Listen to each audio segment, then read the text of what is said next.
من يغيث المستغيث. Assalomu alaykum va fadlillahi azza va Assalomu alaykum. Allohning fazli bilan g'azo ahliga yordam berishda davom etmoqdamiz. Va bugun qalbimizning tubidan saxovatli o'zbek birodarlarga, xossatan birodarimiz Abdulloh Ansorga tashakkur aytamiz.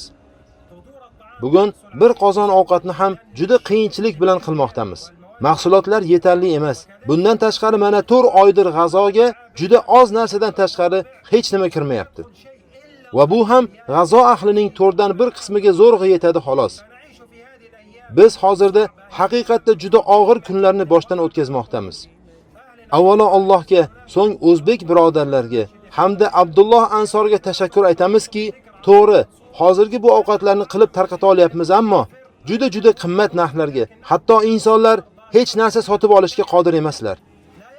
Ey tirik qalb egalari, ey islom ummati, Alloh sizga ikrom qilgan mol dunyoyingizdan ehson qiling. Arzimas pul ham Allohning oldida minglarga tengdir. Hatto ba'zan oz narsa ham Allohning huzurida qanchadan ko'p narsalardan afzalroq bo'lishi mumkin. Xuddi tog'lar ham kichik toshlardan iborat bo'lganidek, ey o'zbek birodarlar, bu yerdagi insonlar sizlarning yordamlaringizga o'rganib qolishgan. Oz bo'lsa ham bu ishlarni to'xtatmang. G'azodagi birodarlaringizning qorinlari bo'sh, qalblari xafa bo'lgan. Hozir ular Alloh bergan mollaridan infoq qiladigan insonlarni kutishmoqda. G'azodagi ochlarni to'ydirish uchun, ularning qalblariga xursandchilik kiritish uchun yordamlaringizni kutmoqdamiz. Hozir ushbu ovqatlarni tayyorlamoqdamiz. Agarchi oz bo'lsa ham, lekin bu Allohning huzurida juda kattadir.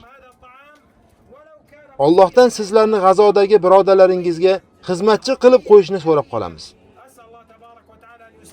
لخدمة إخوانكم في قطاع غزة وبارك الله فيكم. وما لنا رب مغيث سواك يا رب العباد.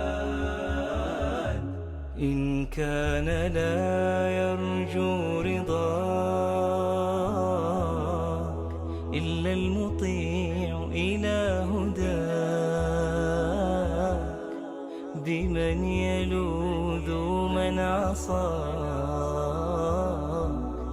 بمن يلوذ من عصاك.